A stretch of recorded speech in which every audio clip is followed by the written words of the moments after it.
Gathoni wa Muchomba, the MP of Githunguri, has been at the front line strongly opposing the Finance Bill 2024, going against the party that brought her to Parliament. It is completely unconstitutional, it is irregular, it is unprocedural, and it is punitive and retrogressive. She maintained that it contained punitive taxes and she voted against it. She's also on record rejecting the 2023 finance bill that contained contentious taxation measures. For the welfare of the society and the just government of the people of Kenya, I rise to oppose. I caught up with her and she discussed the ongoing Gen Z protest that erupted after the passage of the bill in Parliament. She outlined her perspective on the path forward after the unprecedented weeks of demonstrations. In the past few weeks, Kenyans spoke and the president listened. He dropped the bill. But along the way, a lot of lives were lost, a lot of properties were destroyed. How do we heal the nation and move forward? First of all, I want to refer to what you've just said, that a lot of lives were lost. And as a mother, that can't be as painful as it is, not only to myself, but to other mothers who know what it takes to bring up a child to that age.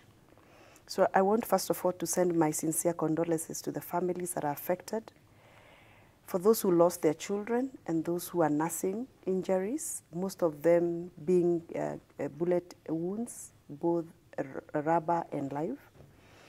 I want to apologize on behalf of the political class of this country for not listening to the opinions of those young people, for not giving weight to their concerns, and for pushing them to the extent that they had to lose lives for us to withdraw a bill. It's very, very unfortunate that the president had to wait until it became what it became for him to withdraw a bill. Yet, for a long time, for almost 1 year, Kenyans have been airing their concerns, sharing their opinions openly, participating in public participation forums and giving their opinion openly, going to the extent of even writing and typing their concerns in memorandums and presenting them to the committees, and yet we had to wait until we lost 39 lives. I'm not so sure whether we are serious with the way forward. If we were serious with the way forward, the first thing we would have done would to openly come out and apologize to Kenyans. The political class has to apologize to Kenyans, from the presidency all the way, for taking Kenyans for granted. They sent us to represent them. They did not send us to Parliament to kill them.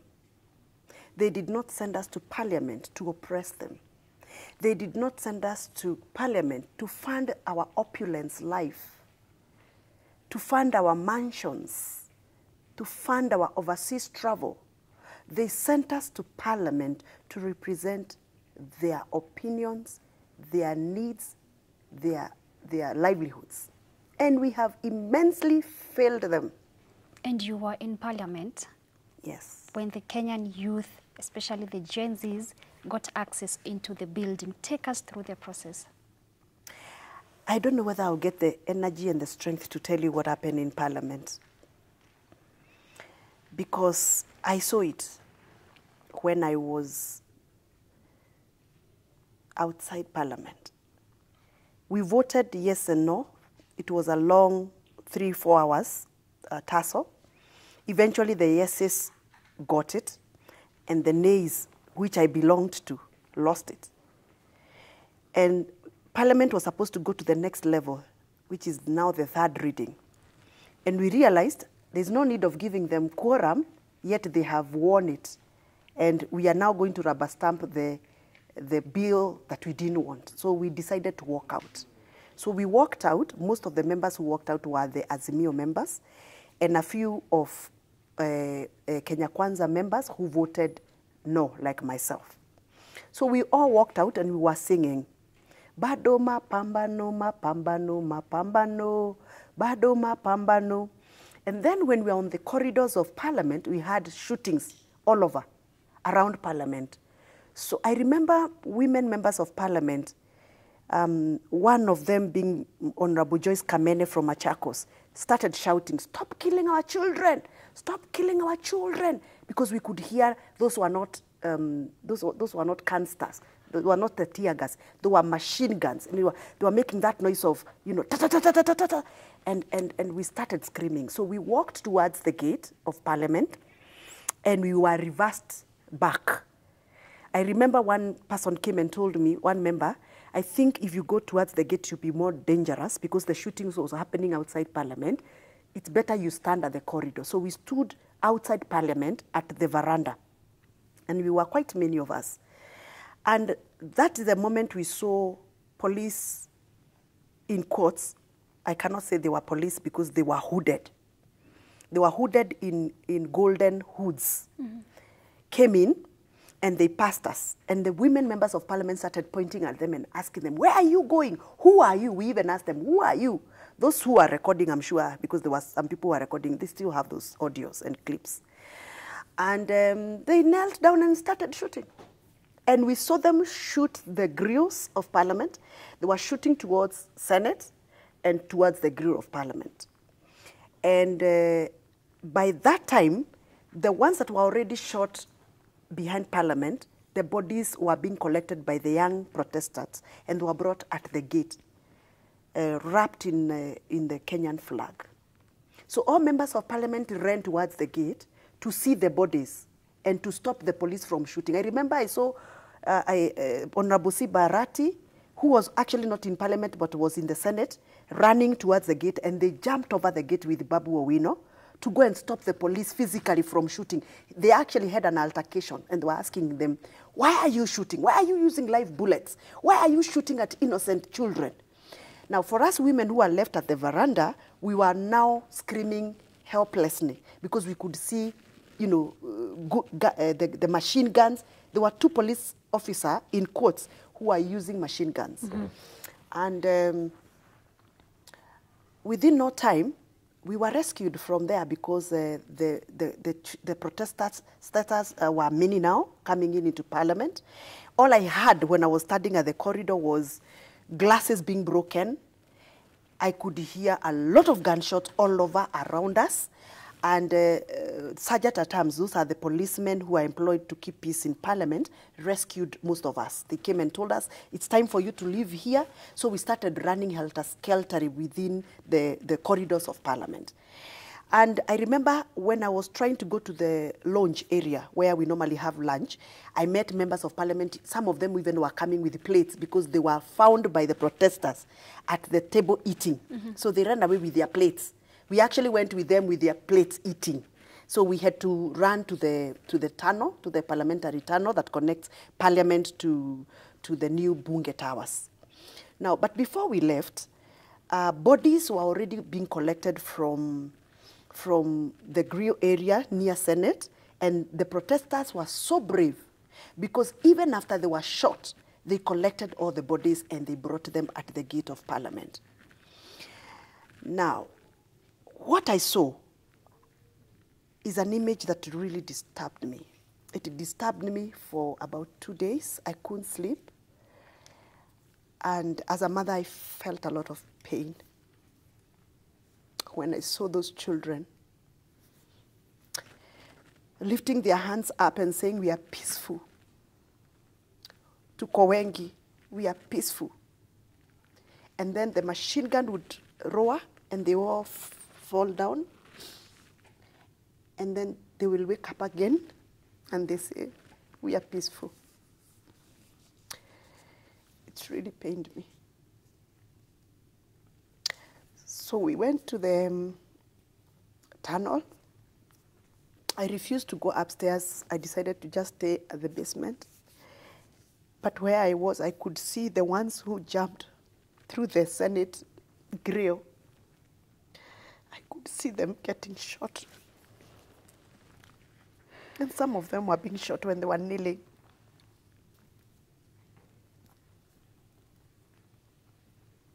It was painful. Yes, it was. I'm sorry. I feel we need to heal as a country. Yeah. And to heal, we don't have to run to churches because we may not get solutions. We have to have a national conversation. And Mheshimiwa, how can the head of state diffuse the anger in Kenya today? Even before you diffuse the anger by firing cabinet secretaries, by reducing wage bills, there is that emotional wound Kenyans have right now. I have a wound personally, not because my child was in the protest in the forefront, but I feel the pain of mothers. I feel the pain of those boys and girls who are in theater in Kenyatta National Hospital going through surgeries. Did we have to use live bullets to kill our children so that we can make a point? Did we? No. So the president is a father and is a parent. And we have not seen him absorb the pain. Maybe he's absorbing in his private space, but in the public space, we have not seen him. His bravado is still up there. He's speaking threats, he's speaking bitterness. His bitterness is about finance bill. His bitterness is not about the lives.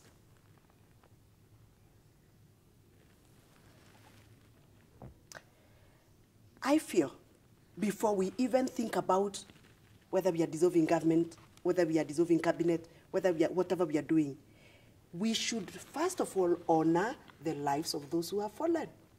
Those 39 lives, as reported, should be given a state funeral. They are heroes of economic freedom. The government of Kenya should spend on their funeral, spend in their hospitalization of those that are in hospital, and even come up with a compensation program for the affected families. I don't know if you've heard this, but a lot of the MPs who voted yes apparently are not sleeping in their own homes. How can they reconcile with the people who gave them this job, the people who voted for them? The only way to bring back this country to where it belongs is for the political class to remember that we are no longer the bosses of the people who elect us, but we are their representatives. And being representatives means that we do what they want us to do because we are the delegates of the people who voted for us. But unfortunately, in this parliament, most members of parliament think they are trustees of their electorates. And when you're a trustee, you are trusted with the decision you make on their behalf. Going by what I've listened on X Spaces, I'm listening to what people are calling me to tell me, I am thinking that members of parliament now need to interpret who they are, that they are no longer trustees. And if they are trustees, there must be a clear boundary between a trustee and a delegate. For me, I carry myself as a delegate of the people of Githunguri, meaning I am one of them. And therefore, whenever I'm going to vote, I vote as they tell me to do because I'm their delegate. If I was their trustee, I would assume their opinion, I would assume their suggestions, and I would assume that they trust me so much that whatever blunder I make on their behalf. Whatever score I achieve on their behalf. But for me, I carry myself as a delegate. And that is why I go to my people to ask all the time, what should I do with this bill? How should I vote? How should I behave? I keep asking, even now, today, I know most members of parliament are not going to their villages, but I'm from Githunguri right now. Unfortunately, when we are elected, people expect you to be the flower girl. Your work is to follow people with handbags and to sing praises for them and call them your excellency. To be a good and girl. Call them boss and become the good girl. But I am not a good girl, and I've never been a good girl. Because I know good girls don't get things done. Finally, what message do you have for the Gen Zs who are going to be watching this episode? My sons and my daughters, when I was your age, I fought for what I believed was right. I remember when I was in the University of Nairobi, we had many strikes because we were fighting for this constitution. We fought for the freedom of expression. We fought for the freedom of broadcasting. That is why these many media houses are present today. They were not there. We fought for the freedom to picket. We have it in the constitution. Nobody should accuse you of being a criminal when you are free protesters, unarmed. And those boys and girls kept saying, we are peaceful. They carried only their phones and they said, we are peaceful. Don't feel guilty. Fight for your future. Fight for your country. Fight for your freedom. And economic freedom is one of the critical freedom that you must have for Kenya to go forward. As a member of parliament, it is my humble opinion that it is time to recapture parliament from the captures. The captures that come in overcoats of political party leaders, the capture of parliamentarians who think they are in the executive, and they forget to do their work as parliamentarian, and they start working like they are the executive. They start even defending bills on behalf of the executive. It's time to get parliament freedom and independence back. It pains me when I see us pass bills that are outrightly oppressive and suppressive, irregular and unconstitutional. And we chest thump and say, we are government. I've heard even MP saying, we are government. We are government, and government doesn't lose. Yet, you are not serving as an executive member, you are serving as a member of parliament.